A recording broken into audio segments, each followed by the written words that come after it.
السلام علیکم ورحمۃ اللہ وبرکاتہ۔ گزشتہ سے پیوستہ پچھلی کلاس میں چونکہ ہم پڑھ رہے تھے پارہ نمبر 17 اور رکوع نمبر 6 اور انبیاء کی دعاؤں کا تذکرہ ہم پڑھ رہے تھے، انبیاء کی فضیلت پڑھ رہے تھے کیونکہ وہ اللہ کی طرف ہی رجوع کرنے والے تھے، اللہ سے ہی دعائیں کرتے تھے، تو اس وجہ سے اللہ تعالیٰ فضیلت بھی ان کو ہی عطا کرتے تھے۔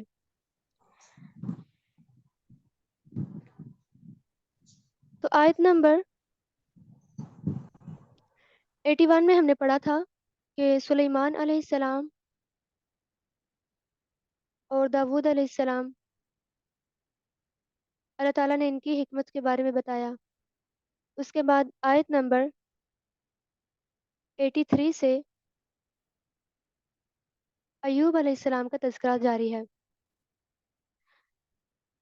یہ بنی اسرائیل کے پیغمبر تھے۔ ایوب علیہ السلام کو جب تکلیف پہنچی، یعنی ان کو ایک بیماری لگ گئی، چونکہ اللہ تعالیٰ نے ان کو بہت مال بھی دیا ہوا تھا، بیٹے بھی بہت زیادہ تھے، 3 بیٹیاں تھیں ان کی، تو ان کی آزمائش بہت سخت ہوئی، ان کو ایک بیماری لگ گئی، تو صرف انہوں نے رجوع کس کی طرف کیا؟ اللہ کی طرف۔ انہوں نے بہت کثرت سے دعا کی، رب انی مسنی الضر وانت ارحم الراحمین۔ تو اللہ تعالیٰ نے ان کو 18 سال کے بعد شفا دی، یعنی 18 سال یہ بیمار رہے۔ ایک روایت میں آتا ہے کہ اللہ جس کے ساتھ بھلائی کا ارادہ کرتا ہے اس کو مصیبت میں مبتلا کرتا ہے، اس کے درجات بلند ہو جاتے ہیں۔ تو ان سے یعنی ایوب علیہ السلام کو سب نے چھوڑ بھی دیا تھا، بعض روایات سے پتہ چلتا ہے صرف ایک بیوی نے ان کا ساتھ دیا تھا، اور جب یہ ٹھیک ہوئے نا تو وہ بیوی ہی پاس آئیں، تو انہوں نے کہا کہ آپ ایوب علیہ السلام ہیں؟ تو انہوں نے کہا ہاں، اللہ تعالیٰ نے مجھے پہلے سے بھی زیادہ جو ہے نا حسن دے دیا ہے۔ تو یہ تھا ان کے صبر کی وجہ سے۔ اس کے بعد اسماعیل علیہ السلام کے بارے میں تذکرہ ہوا۔ اسماعیل علیہ السلام جو کہ ابراہیم علیہ السلام کے بیٹے تھے، اب ان کی قربانی جو تھی وہ دیکھیے، یعنی ذبح ہونے کے لیے بھی تیار ہو گئے۔ جب خواب آیا باپ کو تو یہ فوراً تیار ہو گئے قربانی کے لیے، تو آج بھی ان کی یادگار میں قربانی کی جاتی ہے۔ تو یہ بھی بہت صبر والے تھے، بہت نیک تھے۔ پھر اس کے بعد ادریس علیہ السلام کا تذکرہ ہوا، وہ بھی بہت صبر والے تھے اور بہت ہی اللہ کی طرف رجوع کرنے والے تھے۔ پھر اس کے بعد ذوالکفل کا ذکر ہوا، یعنی وہ بھی پیغمبر ہی تھے، بنی اسرائیل کے پیغمبر تھے۔ بعض نے کہا کہ وہ ایک نیک شخص مراد لیا جاتا ہے۔ ان سب کو نبوت ملی تھی۔ ذنون یعنی یونس علیہ السلام، ان کا جو لقب تھا وہ ذنون تھا، یعنی مچھلی والا۔ تو جب یونس علیہ السلام اپنی قوم سے ناراض ہو کر چلے گئے تھے، جب قوم مان رہی تھی، تو پھر وہاں پہ ان کے لیے بھی آزمائش آئی۔ جب ان کو کشتی سے اتار دیا گیا تو ایک مچھلی نے ان کو نگل لیا، تو وہاں پہ انہوں نے پھر اللہ سے دعا کی کہ اللہ میں قوم کے ساتھ صحیح نہیں کر کے آیا ہوں، مجھے ایسا نہیں کرنا چاہیے تھا، تو مجھے معاف کر دے۔ انہوں نے بھی اللہ تعالیٰ سے دعائیں کی۔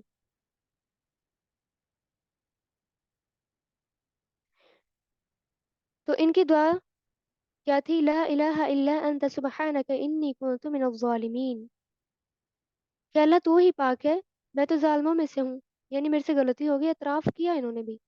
تو اللہ تعالیٰ نے ان کو بھی نجات دے دی، مچھلی کے پیٹ سے نکال دیا۔ تو یہ انبیاء کا تذکرہ سارا تھا۔ اب ذکریہ علیہ السلام کا تذکرہ آیا آیت نمبر 89 میں۔ ذکریہ علیہ السلام ان کی اولاد نہیں تھی، تو انہوں نے اولاد کا مطالبہ کیا اللہ تعالیٰ سے، اللہ تعالیٰ کی طرف ہی انہوں نے رجوع کیا۔ ان کی دعا کیا تھی؟ رب لا تذرنی فردا وانت خیر الوارثین، یعنی انہوں نے کہا تھا اللہ مجھے اکیلا نہ چھوڑنا، تو بہترین وارثوں میں سے ہے، یعنی مجھے ایک وارث دے دے جو نبوت کا کے وارث ہو۔ ان کی بیوی بانجھ تھی، اولاد پیدا کرنے کے قابل نہیں تھی، لیکن اللہ تعالیٰ نے پھر بھی بڑھاپے میں ان کو اولاد دے دی۔ دعا کی وجہ سے انبیاء کی دعائیں قبول ہوتی تھیں۔ کیوں؟ کیونکہ وہ صرف اللہ کے لیے خالص تھے۔ مریم علیہ السلام کی طرف آگے اشارہ ہوا آیت نمبر 91 میں، یعنی مریم علیہ السلام کو بھی اللہ تعالیٰ نے بغیر باپ کے ایک بیٹا عطا کیا۔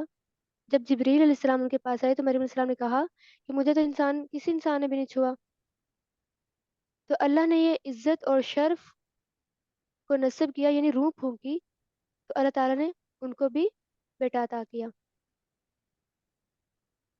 تو یہ سارے انبیاء جو تھے یہ سب نیک تھے، سب اللہ کی عبادت کرتے تھے۔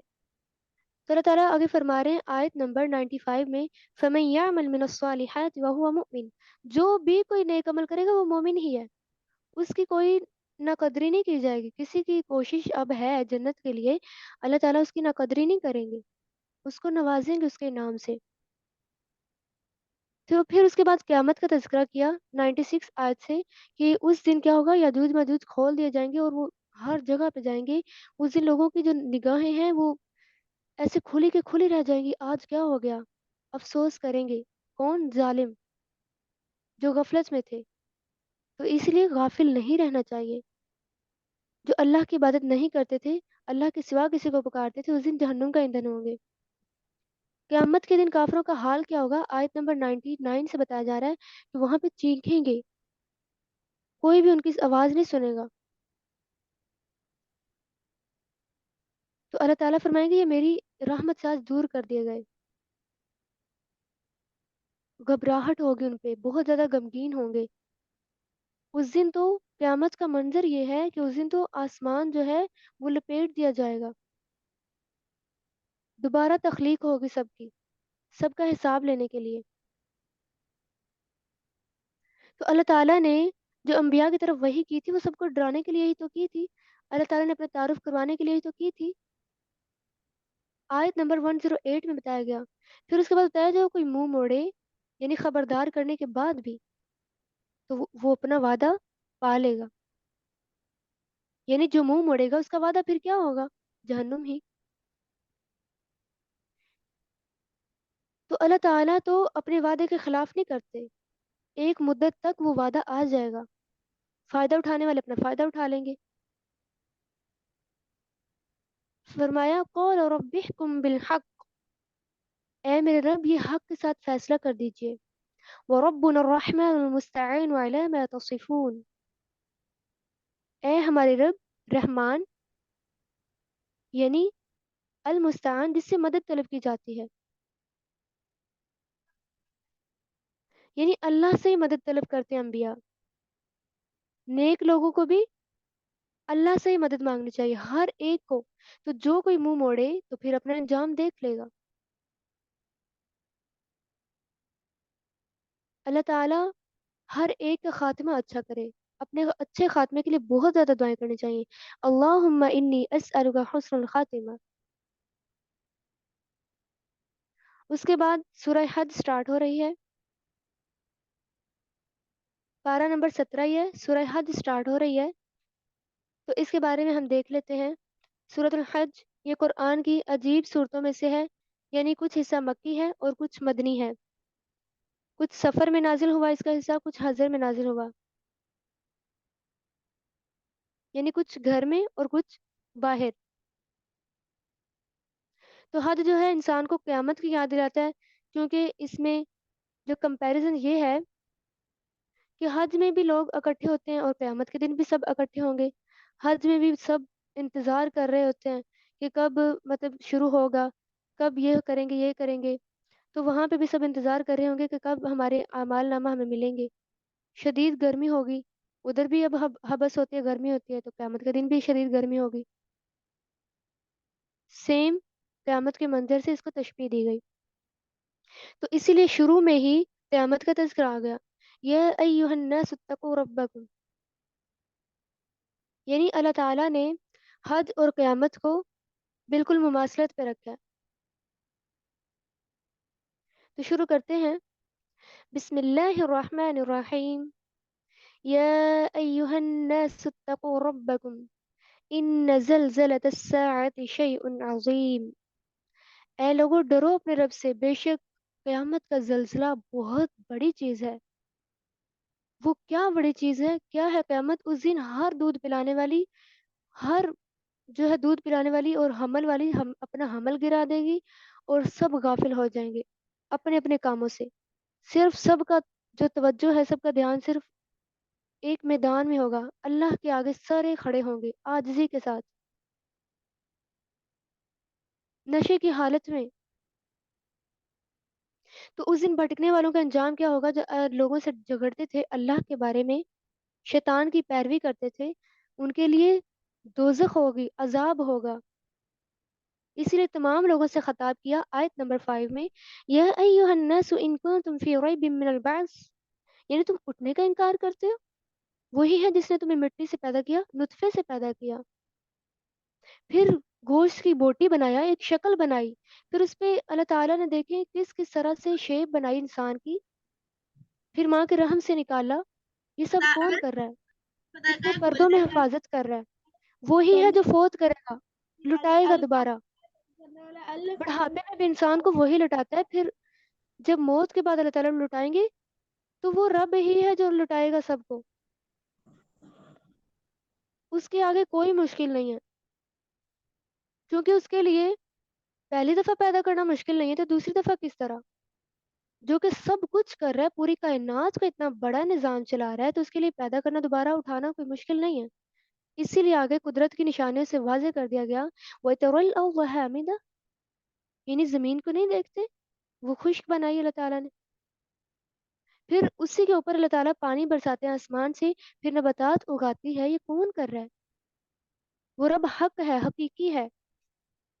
تو جو کوئی اللہ تعالیٰ کے بارے میں بغیر علم کے جھگڑتا ہے، وہ صرف غافل ہو کر ایسے کرتا ہے. اس کے لیے دنیا میں بھی رسوائی ہے، اور قیامت کے دن عذاب الحریق، آگ کا عذاب ہوگا. اس کے بعد رکوع نمبر 9 میں انسان کا رویہ بتایا جا رہا ہے کہ جب انسان کو کوئی بھلائی پہنچتی ہے تو بہت اللہ کی طرف پلٹ آتا ہے. اکثر ہمارے ساتھ ایسا ہی ہوتا ہے کہ جب بھی ہمیں کوئی بھلائی ملتی ہے نا تو ہم فوراً پلٹ آتے ہیں. یعنی کبھی کسی کا ایسے ہوتا ہے، کسی کو کوئی تکلیف آتی ہے تو وہ اللہ کی طرف پلٹ آتا ہے، کسی کو کوئی خوشی ملتی ہے تو وہ اللہ کی طرف پلٹ آتا ہے. یعنی ہر انسان کا اپنا اپنا طرز عمل ہوتا ہے. کوئی ایسے ہوتے ہیں کہ کسی کو کوئی خوشی ہو تو وہ پھر غافل ہو جاتا ہے، جیسے ہی تکلیف آتی ہے وہ اللہ کی طرف پلٹنا شروع ہو جاتا ہے. تو ایسے لوگوں کے لیے کیا ہے؟ خسر الدنیا والآخرہ، خسارہ ہے دنیا اور آخرت میں. ہر حال میں اللہ کی طرف پلٹنا چاہیے. اگر خوشی ہے تو شکر، اگر غمی ہے تو صبر. مومن کے لیے دونوں حالتوں میں خیر ہوتی ہے. کیوں؟ کیونکہ وہ شکر اور صبر کرتا ہے، وہ اللہ کو ہی پکارتا ہے. تو جو کوئی اللہ کے علاوہ کسی کو پکارے گا جو کہ نہ تو نقصان دے سکتے ہیں نہ نفع دے سکتے ہیں، تو وہ کھلی گمراہی میں ہے. ان کے برعکس، ان اللہ یدخل الذین آمنوا وعملوا الصالحات، جو نیک عمل کریں گے ان کے لیے تو باغات ہیں ہمیشگی کے. اللہ تعالیٰ دنیا میں بھی ان کی مدد کرتے ہیں، آخرت میں بھی مدد کریں گے. ان الذين آمنوا والذين هادوا والصابئين والنصارى والمجوس والذين اشركوا، یہ جو سارے فرقے ہیں یہ انسان نے خود بنائے ہیں. کوئی مجوسی ہے، کوئی صابی ہے، کوئی یہودی ہے، کوئی مشرک ہے. یہ سارے انسان نے فرقے خود بنائے ہیں. ہر بچہ جو ہوتا ہے توحید کی فطرت پہ ہی پیدا ہوتا ہے، لیکن بعد میں اس کے والدین اسے یہودی، مجوسی، صابی وغیرہ بنا دیتے ہیں. یہ سارے، کوئی کس نبی کو مان رہا ہے، کوئی کس کو مان رہا ہے، کوئی بتوں کو مان رہا ہے. غور دلایا جا رہا ہے آیت نمبر 18 میں، أَلَمْ تَرَ أَنَّ اللَّهَ يَسْجُدُ لَهُ مَنْ فِي السَّمَاوَاتِ وَمَنْ فِي الْأَرْضِ، کیا تم نے دیکھا نہیں کہ اللہ کے لیے تو ہر کوئی چیز آسمانوں اور زمینوں میں اسی کے لیے سجدہ کر رہی ہے، حتیٰ کہ سورج اور چاند بھی. کیونکہ بہت سے لوگ ہوتے ہیں کہتے ہیں فلاں ستارے کی وجہ سے ہمارا یہ کام ہو گیا، سورج کی وجہ سے یہ کام ہو گیا. لیکن نہیں، وہ تو خود اللہ کے محتاج ہے، سورج چاند وغیرہ وہ تو خود اللہ کو سجدہ کر رہے ہیں، وہ تو خود اس کی مخلوق ہے. تو مخلوق مخلوق کو کیسے کچھ نواز سکتی ہے؟ خالق اور مخلوق میں تو فرق ہوتا ہے. تو خالق صرف اللہ ہی ہے. تو جو کوئی جھگڑالو ہیں پھر بھی ایسا کرتے ہیں، فالذین کفروا قطعت لهم ثياب من نار، ایسے کافروں کے لیے ان کے آگ کے کپڑے کاٹے جا چکے ہیں، تیار کر کے اللہ تعالیٰ نے رکھے ہوئے ہیں. ان کے سروں پر کھولتا ہوا پانی انڈیلا جائے گا جو ان کو جلا کر رکھ دے گا. آیت نمبر 18 میں سجدہ آیا ہے، تو انشاءاللہ اس لیکچر کے بعد ہر کوئی سجدہ کرے گا. اس کے بعد رکوع نمبر 10 میں اللہ تعالیٰ کیا بتا رہے ہیں، یعنی جو ایمان والے ہیں ان کے ساتھ کیا کیا جائے گا. ان اللہ يدخل الذین آمنوا وعملوا الصالحات جنات تجری من تحتها الانہار، یعنی جو نیک عمل کرنے والے ہوں گے ان کے لیے باغات ہوں گے. اور باغات کیسے؟ ان کے نیچے سے نہریں بہ رہی ہوں گی. کتنا پیارا سین لگ رہا ہوگا نا. اور وہ کنگن پہنائے جائیں گے سونے کے اور چاندی کے، موتی لگے ہوئے ہوں گے ان پر. آج لڑکیاں بہت اس طرح کی چیزیں بہت پسند کرتی ہیں، خاص طور پہ عید وغیرہ پہ. تو وہاں پہ تو ہمیشگی کے لیے ایسا ہوگا. پہنے کیا پہنائے جائیں گے، جب پہنائے جائیں تو انسان کو زیادہ خوشی ہوتی ہے. اور ریشم کا لباس ہوگا. وَلِبَاسُهُمْ فِيهَا حَرِيرٌ، چونکہ مردوں کے لیے آج کل یعنی دنیا میں ریشم حرام ہے، وہاں پہ ان کے لیے بھی حلال ہوگا. تو ان کے برعکس آیت نمبر 25 میں ان الذین کفروا ویصدون عن سبیل اللہ، جو اللہ کے رستے سے روکتے ہیں لوگوں کو، خود بھی رکتے ہیں، تو ان کے لیے دردناک عذاب ہے. رکوع نمبر 11 میں سارا حج کے بارے میں تذکرہ ہو رہا ہے، چونکہ سورہ حج ہی ہے تو حج کے بارے میں اللہ تعالیٰ اب سارا بیان کر رہے ہیں کہ چونکہ اللہ تعالیٰ کے گھر کو تعمیر کس نے کیا تھا؟ ابراہیم علیہ السلام اور ان کے بیٹے اسماعیل علیہ السلام. انہوں نے مل کر اللہ کا گھر تعمیر کیا. پھر اس کے بعد وہاں پہ انہوں نے دعا کی تعمیر کر کے کہ اے اللہ اب جو بھی یہاں پہ باشندے رہیں ان کو امن بھی دینا اور ان کو پاکیزہ رزق بھی دینا، کیونکہ کہیں رہنے کے لیے کھانے پینے کی ضرورت تو ہوتی ہے، امن کی ضرورت تو ہوتی ہے. تو اس وجہ سے انہوں نے آخر پہ یہ دعا کی.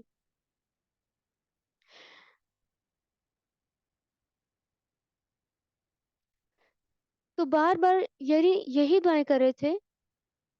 ابراہیم علیہ السلام چونکہ جلیل القدر پیغمبر تھے، اللہ تعالیٰ نے ان کو خلیل اللہ بھی کہا. تو اللہ تعالیٰ نے کہا کہ اب آواز لگاؤ. جب گھر کی تعمیر ہوگی اللہ تعالیٰ نے کہا کہ اعلان کر دو تاکہ لوگ دور دور سے آئیں. تو ابراہیم علیہ السلام نے کہا اللہ میری آواز کیسے پہنچے گی؟ تو اللہ تعالیٰ نے فرمایا آپ ایک پہاڑ پر چڑھیں، آواز لگائیں. آواز لگانا پکارنا آپ کا کام ہے، لیکن پہنچانا میرا کام ہے. تو جب انہوں نے آواز لگائی تو واقعی وہ دور دور تک اللہ تعالیٰ نے پہنچا دی. تو آج دیکھیے اسی یاد میں لوگ وہاں پہ عمرہ کرنے حج کرنے جا رہے ہیں.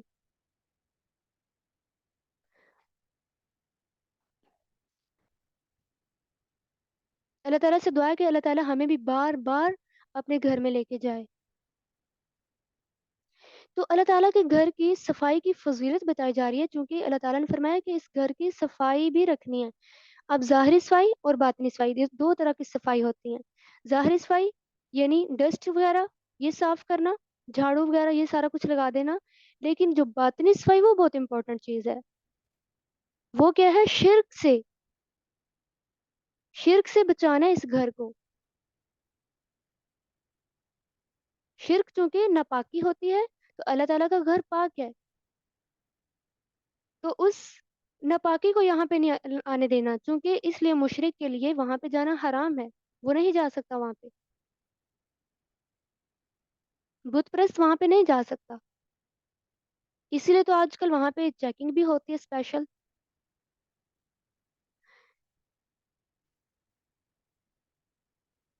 تو حج جو ہے، حج کے مطلب اس کے فائدے بھی ہوتے ہیں.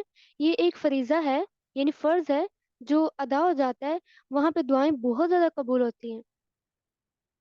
وہاں پہ جب انسان طواف کرتا ہے زمزم پیتا ہے تو اللہ تعالیٰ بہت زیادہ شفائیں بھی دیتے ہیں اور ان میں دعائیں بھی قبول ہوتی ہیں. جب زمزم کو پیا جائے تو اس سے پہلے جو نیت کی جائے وہ قبول ہو جاتی ہے. وہاں پہ ایک نماز کا 1,00,000 کے برابر ثواب ملتا ہے.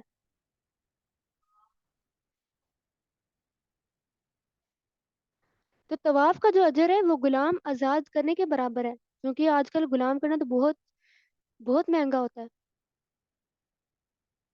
تو وہاں پہ جب انسان جاتا ہے، مختلف مختلف لوگوں سے ملتا ہے، سب کی لینگویج جو ہوتی ہے وہ ایک نہیں ہوتی، سب کے مزاج ایک نہیں ہوتے، تو انسان کو وہاں پہ بہت کچھ سیکھنے کو ملتا ہے، ہر ایک کے ساتھ انسان کو رہنا آ جاتا ہے۔ اس کے بعد ایام معلومات کون سے ہیں ان کے بارے میں بتایا گیا آیت نمبر 28 میں کہ ایام معلومات کون سے ہیں۔ عشرہ ذی الحجہ، یعنی یہ بہت ہی فضیلت والے دن ہیں، 10 دن ذی الحجہ کے آخری۔ تو رسول صلی اللہ علیہ وسلم نے فرمایا ان دنوں کی نسبت دوسرے دنوں میں کوئی فضیلت نہیں ہے۔ تو صحابہ نے کہا جہاد میں بھی نہیں؟ فرمایا نہیں، ان 10 دنوں میں تکبیریں بھی بہت زیادہ پڑھنی چاہیے۔ قربانی کو جو دن ہوں گے 11، 12 اور 13 تاریخ ہے۔ وہاں جا کر کرنا کیا ہے؟ اللہ کا ذکر۔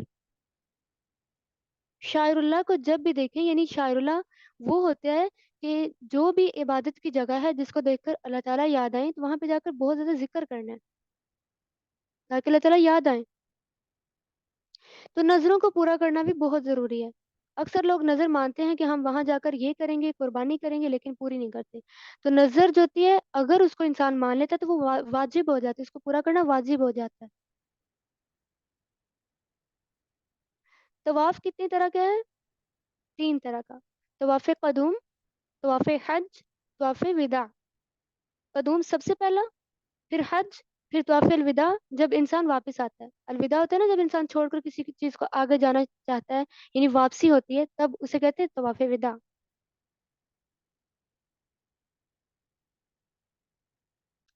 تو کن کن چیزوں کی اللہ تعالیٰ نے حرمت بیان کی ہے؟ کعبہ کی، مسجد حرام کی، شہر الحرام یعنی حرام مہینوں کی بھی، ان کی حرمت ہے، ان کی تعظیم کرنی چاہیے، عزت کرنی چاہیے۔ ان مہینوں میں جنگ بھی حرام ہے، تو کوئی غلط کام وہاں پہ جا کر نہیں کرنا۔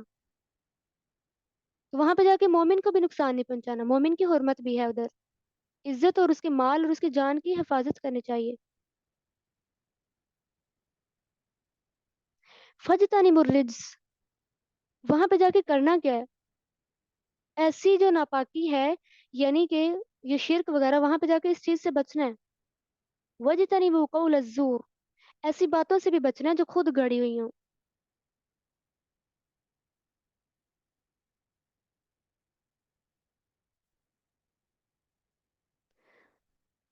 تو وہاں پہ جا کے چونکہ قربانی بھی کرنی ہوتی ہے، تو قربانی اگر کرنی تب بھی اللہ کا نام لینا ہے، کسی اور کا نام نہیں لینا۔ صحابہ نے پوچھا کہ رسول صلی اللہ علیہ وسلم یہ قربانیاں کیا ہیں؟ تو فرمایا یہ تمہارے باپ ابراہیم کی سنت ہے۔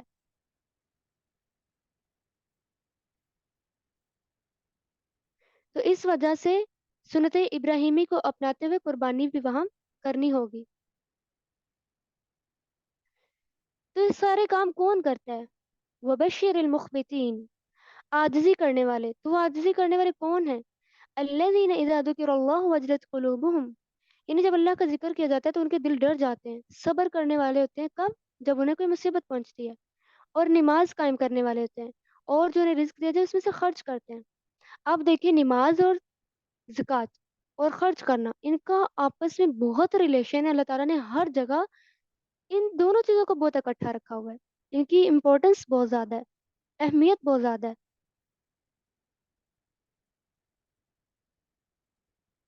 تو اللہ تعالیٰ نے فرمایا کہ اللہ تعالیٰ کا ہی ذکر کرنا ہے، وہاں پہ جا کے کھڑے ہیں، بیٹھے ہیں، اٹھے ہیں، چل رہے ہیں، پھر رہے ہیں، اللہ کا ذکر کرنا ہے۔ اس کے بعد آیت نمبر 37 میں اللہ تعالیٰ نے قربانی کرنے کا طریقہ بھی بتایا کہ اونٹ کی اگر کرنی ہے تو وہ کس طرح کرنی ہے۔ اس کو نہر کیا جائے گا، اس کا جو ہے نہر کرتے وقت اس کا بیلنس ہونا بہت ضروری ہے۔ ایک بازو باندھ کر گردن پر چھری مار کر نہر کیا جائے گا، اسے کھڑا کر کے، پھر خون بہہ جائے گا، پھر وہ نیچے گر جائے گا، پھر اس کو ذبح کیا جائے گا، اس کے بعد اس کی کھال وغیرہ اور باقی سارا پروسیس چلے گا۔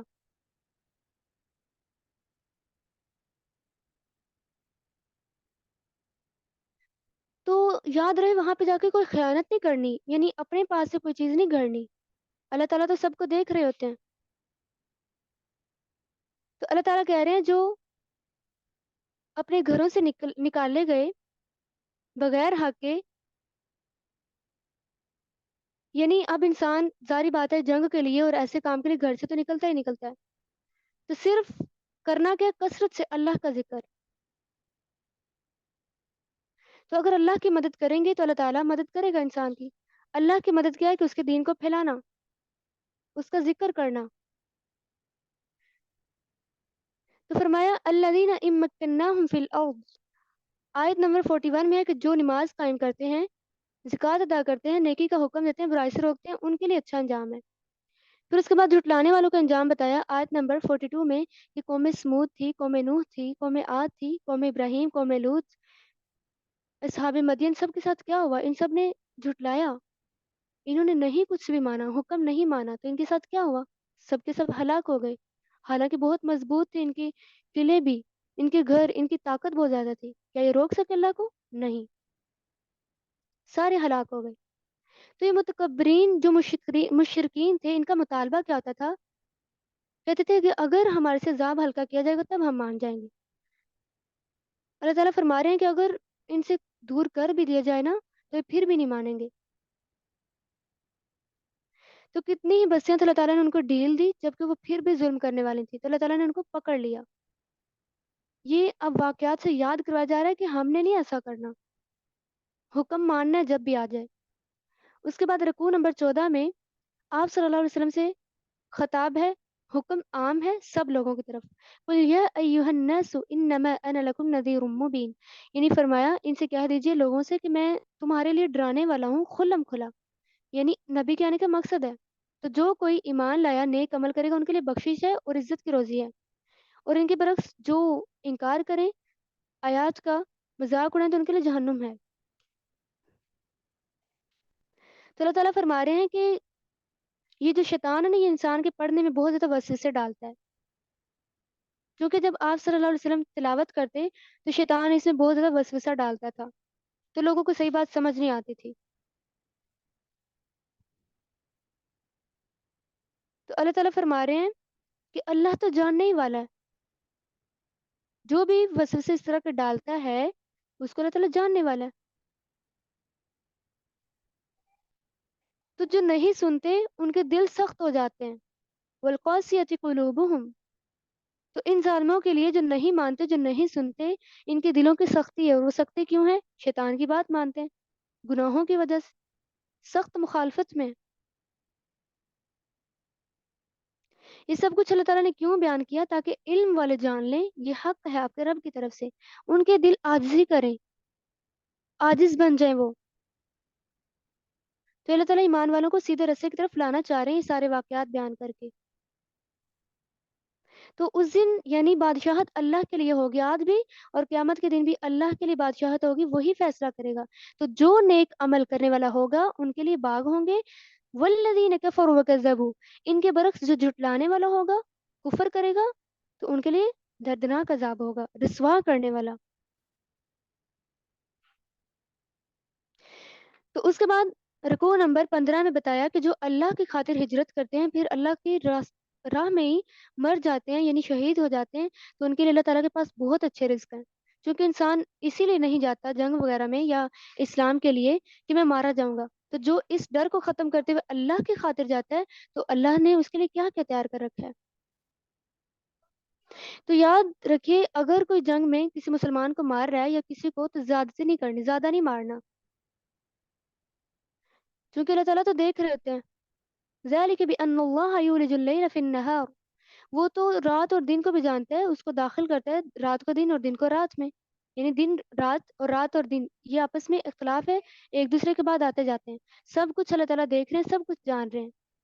تو اسی لیے چھپکے سے ایسا نہیں کرنا کہ کسی کو زیادہ مارنا ہے.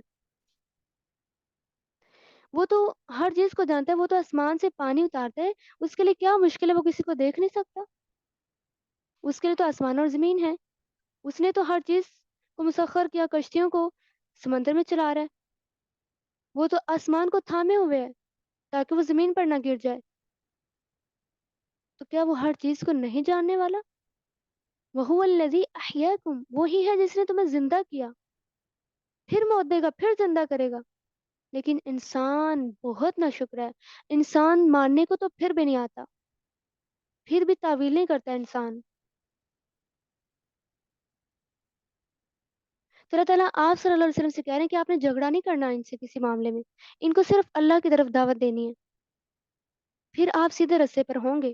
آپ نے ان سے جھگڑا نہیں کرنا. اللہ تعالیٰ قیامت کے دن ان کے درمیان فیصلہ کر دے گا جو یہ اختلاف کر رہے ہیں. تاکید کی جا رہی ہے الم تعلم ان اللہ یعلم ما فی السماء والارض. کیا تم نہیں جانتے کہ اللہ تعالیٰ تو زمین اور آسمان میں ہر چیز کو جانتا ہے؟ کیوں نہیں مان رہے ہو؟ آیت نمبر 71 میں فرمایا کہ جو اللہ کے سوا کسی کی عبادت کرتے ہیں ان کے پاس تو کوئی دلیل بھی نہیں ہے، کوئی علم ہی نہیں ہے. وَمَا لِلظَّالِمِينَ مِن نَصِيرٍ. ویسے ظالموں کے لیے، مشرکین کے لیے کوئی مددگار نہیں ہوگا.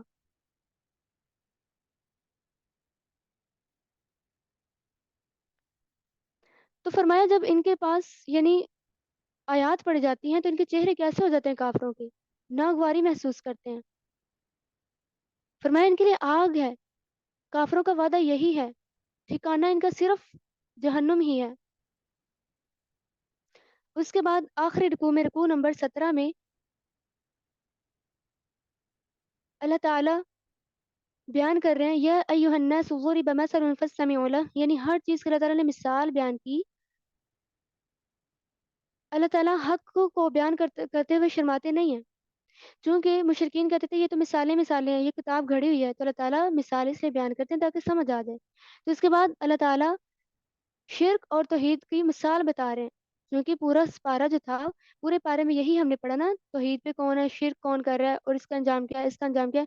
تو اسی لیے اللہ تعالیٰ مثال سے بتا رہے ہیں کہ کس چیز کی طاقت ہے، کس چیز کو فالو کرنا ہے. یعنی جن کو اللہ کے سوا پکارتے ہو وہ تو، اگر جو مکھی ہے ان سے کوئی چھین کے لے جائے کچھ چیز. اب ہمارے پاس اگر کوئی چیز میٹھی پڑی ہوتی ہے، مکھیاں آ جاتی ہیں تو وہ اندر سے لے جاتی ہیں کچھ حصہ.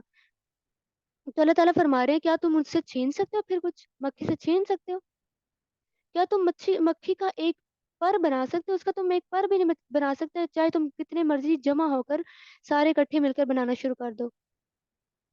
اللہ ایک واحد، اور ادھر سے مشرکین کتنے زیادہ، اگر مل کر یہ کام کریں تو نہیں کر سکتے. اللہ تعالیٰ کی توحید، صرف اللہ ہی سب کچھ کر سکتے ہیں.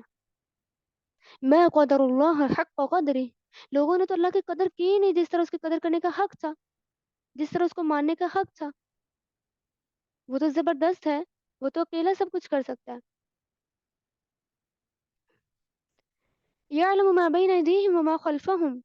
وہ تو آگے پیچھے والے حالات کو جانتا ہے، اسی کی طرف سارے معاملات لٹائے جاتے ہیں. اس کے بعد آیت نمبر 77 میں ایمان والوں سے خطاب ہے یا ایھا الذین آمنوا ارکعوا واسجدوا واعبدوا ربکم. یعنی اللہ کی عبادت کرو، سجدے کرو، رکوع کرو، بھلائیاں کرو، یعنی نیکیاں کرو. کیوں؟ لعلکم تفلحون. تاکہ تم کامیاب ہو جاؤ. تو یہ کامیابی کے راز ہیں اس میں، اس آیت میں. آیت نمبر 77 سورہ حج، رکوع آخری. اور کیا کرنا ہے؟ اللہ کے راستے میں جہاد کرنا ہے، کیونکہ اسی نے دین کے لیے چنا، اس کے دین کے لیے ہمت کرنی، کام کرنا ہے. ان تنصروا اللہ ینصرکم. اگر تم اللہ کی مدد کرو گے، دین کو پھیلاؤ گے، اللہ تعالیٰ تمہاری مدد کرے گا. تو کس چیز کی جو ہے دعوت دینی ہے؟ ملت ابیکم ابراہیم. جس دین پر ابراہیم تھے، ان کے آباء و اجداد، یعنی توحید پر، اس چیز کی دعوت دینی ہے. کیوں؟ کیونکہ اس دن انبیاء لوگوں پر، اور جو امت ہوگی وہ بھی گواہ ہوگی کہ جنہوں نے اگر انہوں نے پیغام آگے پہنچایا ہے، سب ایک دوسرے پر گواہ ہوں گے کہ اللہ میں نے پیغام پہنچا دیا. تو اس لیے فرمایا فَأَقِيمُوا الصَّلَاةَ وَآتُوا الزَّكَاةَ وَاعْتَصِمُوا بِاللَّهِ. صرف کیا کرنا ہے؟ نماز قائم کرنی ہے، زکوٰۃ ادا کرنی ہے. اب دیکھیے پھر نماز اور زکوٰۃ کا اکٹھا ذکر آیا. خرچ کرنے کا اور نماز کا بہت اکٹھا اکٹھا ریلیشن ہے. یہ کس لیے کرنا ہے؟ وَاعْتَصِمُوا بِاللَّهِ. تاکہ اللہ کو مضبوطی سے تھام لو. یعنی اللہ کی مدد تب آئے گی جب انسان یہ کام کرے گا سارے جو ابھی بتائے گئے. فَنِعْمَ الْمَوْلَى وَنِعْمَ النَّصِيرُ. پھر اللہ تعالیٰ دوست اور مددگار بھی اس کا ہی ہوتا ہے جو اس کے لیے کام کرتا ہے.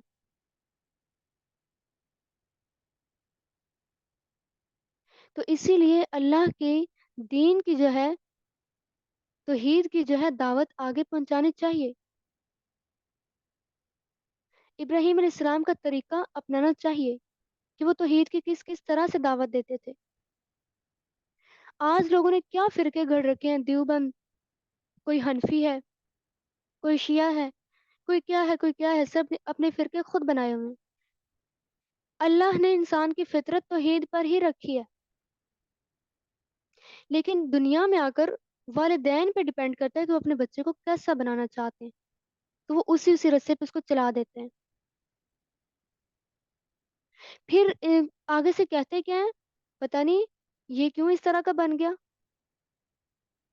کیونکہ انہوں نے اس کی بنیادی ویسی رکھی تھی بچپن میں. چونکہ جب اللہ نے توحید پہ پیدا کیا ہے، توحید پہ ہی پھر اس کی پرورش کرنی چاہیے. اللہ تعالیٰ کا بہت احسان ہے کہ اس نے ہمیں ان گھرانے میں پیدا کیا ہے کہ جو توحید پر ہے. اللہ کا بہت شکر ادا کرنا چاہیے. اتنی بڑی نعمت دین اسلام کی ملی، اس سے بڑی اور نعمت کیا ہے انسان کے لیے.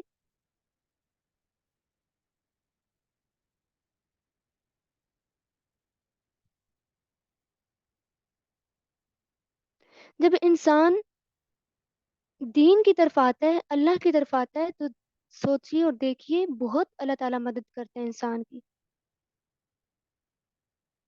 اس طرح مدد آتی ہے کہ انسان کے وہم و گمان میں بھی نہیں ہوتا کہ میں اس مقام پہ ہوں.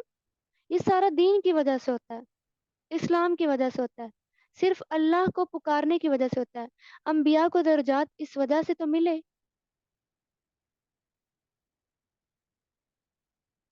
تو اللہ تعالیٰ سے دعا ہے کہ وہ ہمیں اس پر عمل کرنے کی توفیق عطا فرمائے. چونکہ آج ہمارا الحمدللہ پارہ نمبر 17 بھی کمپلیٹ ہو چکا ہے. تو اللہ تعالیٰ سے صرف میں یہی دعا کروں گی کہ وہ ہمیں اس پر عمل کرنے والا بنائے، توحید کے لیے خالص کرے، اپنے دین کے مددگار بنائے، جو ہم نے سنا سنایا آگے پیغام پہنچانے والا بنائے، تاکہ ہمارے بھی حق میں کل کو گواہی ہو. اللہ تعالیٰ سب کو اپنے فضل سے نوازے، سب کو اپنی حفاظت میں رکھے. وآخر دعوانا ان الحمد للہ رب العالمین. السلام علیکم ورحمۃ اللہ وبرکاتہ.